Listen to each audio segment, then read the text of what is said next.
અત્યારે વાગી રહ્યા છે 8 અને હું હવે કરવા બેસી ગઈ છું ચાય અને નાસ્તો. પછી ઘરમાં પડી ત્યાં 2 લોટી ચોકોપાઈ તો મેન લકી બંને ખાઈ લીધી કે. અત્યારે અમે લોકો જઈ રહ્યા છીએ વિસનગર જઈને પહેલા હોસ્પિટલ જશું મારા બાના હાથનો પાંટો છોડાવવા માટે. 15 દિવસ પહેલા મારા બા પડી ગયા હતા, લાડવો ખાધો હતો એમને, તો અત્યારે આપણે એનો પાંટો છોડાવવા જઈ રહ્યા છીએ. અમે હોસ્પિટલ પહોંચી ગયા હતા ને ત્યાં આગળ પેલા નોંધાયો કેસ. અમારો વારો આવી ગયો હતો ને પછી ડોક્ટર મંડ્યા હતા પાંટો છોડવા. અડધો કલાક તો એવું લાગ્યું પાંટો છોડવામાં થશે, એટલો બધા વીંટ્યા હતા. ડોક્ટરે મારા બાનો હાથ ચેક કર્યો અને પછી ખબર પડી કે ફરતી પાંટો બાંધવાની જરૂર લાગે છે, તો પાછો 20 દિવસનો બીજો મારી દીધો ને એની ઉપર ડોક્ટરે એટલો રૂ નાખવા માંડ્યા કે જો ઉપર બીજો પાંટો ના માર્યો તો મારા બા રૂની ડીવટું કરી નાખી. દવાખાને કામ પતી ગયું હતું, બાનું કામ બધું થઈ ગયું હતું ને હવે અમે પાછા જશું ખેરાલુ. ઘરની બહાર નીકળ્યા હોય ને નાસ્તો કર્યા વિના ઘરે જઈએ સારું ન લાગે, તો એ વિચારીને અમે નાસ્તો કરવા ગયા. અને મારા કાકા અને પપ્પાની જે સ્પીડ હતી ને નાસ્તો કરવાની, એ સ્પીડના કારણે મને એમ થયું વિડીયો મૂકો, પહેલા નાસ્તો કરો બાકી રહી જશું.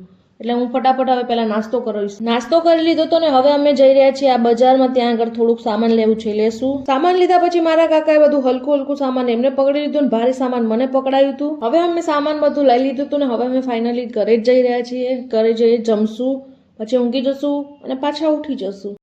જ્યારે એમને ઘરે પહોંચવામાં લેટ થાય ને ત્યારે સમજી જવું કે ડ્રાઇવિંગ મારા પપ્પા કરી રહ્યા છે. મારા પપ્પા જ્યારે ગાડી ચલાવતા હોય ને ત્યારે બાજુમાં સાયકલ વાળો આગળ થઈ જાય, બાકી અમારી ગાડી ક્યારે આગળ ના થાય. ઘરે જઈ ઊંઘી ઉઠી જમીને હવે હું પાછી તૈયાર થઈ ગઈ છું ને અત્યારે હવે અમે જઈ રહ્યા છીએ વડનગર. એક સગા સંબંધીને ત્યાં મેરેજ છે, તો આપણે પહોંચી જશું ત્યાં આગળ. અમે અત્યારે એવી ગાડીમાં બેઠા હતા કે ગાડીમાંથી બહુ અવાજ આવતો હતો, તે મારા કાકાએ અવાજ બંધ કરવા માટે ઉપર અહીંયા જોરથી માર્યું ને તો અવાજ બંધ થઈ ગયો. હવે અમે લોકો પહોંચી ગયા છીએ આ વડનગરમાં. જમવાની શરૂઆત થઈ ગઈ હતી. અમે પહેલા લીધો ટામેટો સૂપ અને આ હતું મંચુરિયનનો રસોઈ એટલે મંચાઉ સૂપ. પછી હતું મંચુરિયન તો અમે એ પણ લઈ લીધું હતું. પછી હતા પીઝા, તો મારી સાથે મારી બધી બહેનોએ પણ અમે બધાએ લઈ લીધા પીઝા. પછી અમે બીજું થોડું ઘણું ખાઈ અને હવે અમે કરી રહ્યા છીએ વોકિંગ અને આગળ જે જઈ રહી છે ને આ અમારી ફ્રેન્ડો છે તો એના ઘરે થોડી વાર વાતો પછી અમારી ફ્રેન્ડના ઘરેથી અમે નીકળી ગયા હતા ને એનો ભાઈ અમને લોકોને મૂકવા આવ્યો હતો જ્યાં લગ્ન હતા ત્યાં આગળ. જેમના ઘરે અમે લગ્ન પ્રસંગમાં ગયા હતા એમના દાંડિયા રસ અમારે જોવાના હતા, પણ એ દાંડિયા રસ લેટ ચાલુ કરવાના હતા, તો અમે લોકો નીકળી ગયા પછી ઘરે જવા માટે,